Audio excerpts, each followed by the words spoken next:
Hello everyone! Good day! I am Celine Bernaldez de Losong, and in this video, I will be discussing the Chapter 1 of Research. So Chapter 1 provides the foundation of the study. It explains what the research is about, why is it important, and what the study aims to achieve.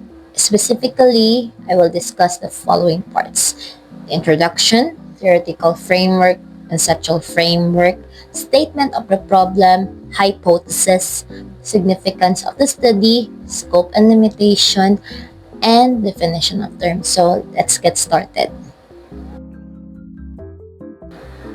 So the first one that I will going to discuss is about introduction. So introduction presents the background of the study.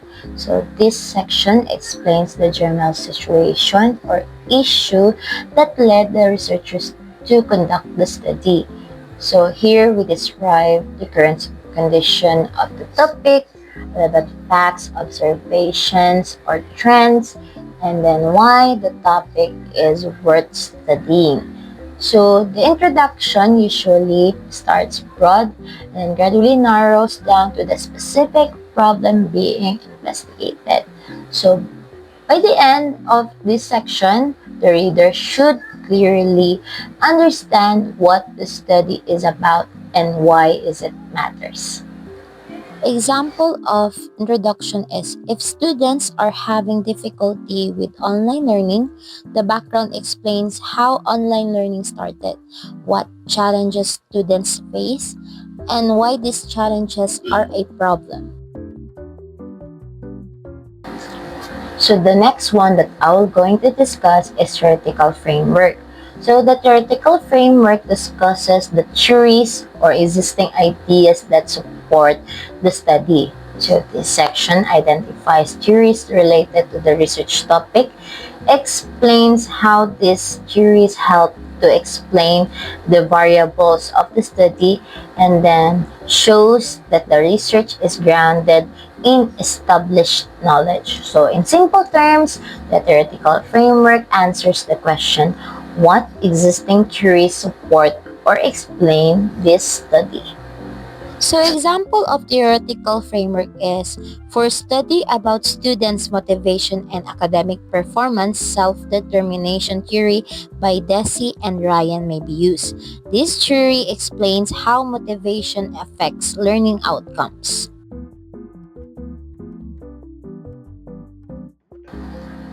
So next is the conceptual framework. So this section shows the relationship between the variables of the study. So it is often presented using a diagram or a model. So the conceptual framework includes independent variables, dependent variables, and sometimes possible intervening variables, or what we call mediator.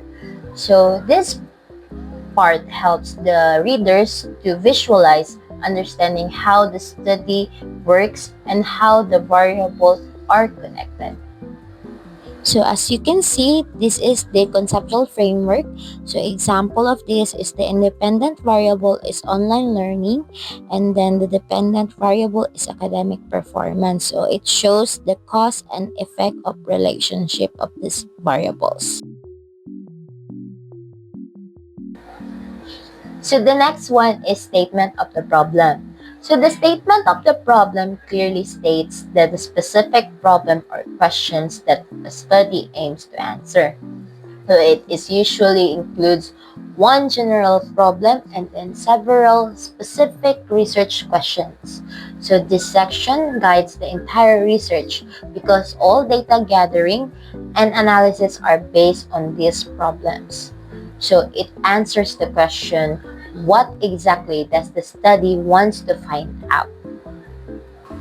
Example of statement of the problem is this study aims to determine the effect of online learning on students' academic performance. Number 1, what challenges do students experience? Number 2, how does online learning affect their grades? So the next one is hypothesis. So the hypothesis is a tentative answer to the research problem. It predicts the relationship between variables. It can be stated as null or alternative hypothesis, and it is tested through data collection and analysis. Not all studies have hypotheses, but when included, this section shows what the researcher expects to happen. So here's the example of hypothesis. So number one, the null hypothesis. There is no significant relationship between online learning and academic performance. So number two is alternative hypothesis. There is a significant relationship between online learning and academic performance. So the next one is significance of the study. So the significance of the study explains who will benefit from the research and how. So this may include students, teachers, school administrators, future researchers, the community, or society. So this section highlights the importance of the study and justifies why is it worth conducting. So example of significance of the study is this study will help students improve learning strategies and assist teachers developing better teaching methods. So the next one that I will going to discuss is scope and limitation. So the scope and limitation define the boundaries of the study.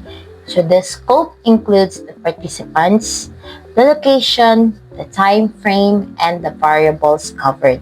So the limitations mention the factors that the research cannot control is such as time constraints or limited respondents. So this section helps readers to understand what the study does and does not cover. So the example of scope and limitation is this study focuses only on grade 11 students in one school during the school year 2025 to 2026. So lastly, the definition of terms. So the definition of terms provides the clear meanings of important words used in the study. So these terms are listed alphabetically from A to Z and then defined according to how they are used in the research, not using Wikipedia. So this section helps the readers to avoid confusion and ensures a clear understanding of technical or unfamiliar terms. Example of definition of terms is online learning refers to classes conducted via the internet, and then academic performance refers to students' grade. And that concludes our discussion about Chapter 1 of the research study. So Chapter 1 is essential because it sets direction and purpose of the entire research. Understanding this chapter makes it easier to comprehend on the succeeding chapters. So thank you for watching, and I hope this video helped you a lot understanding what Chapter 1 is about. So thank you! Bye-bye!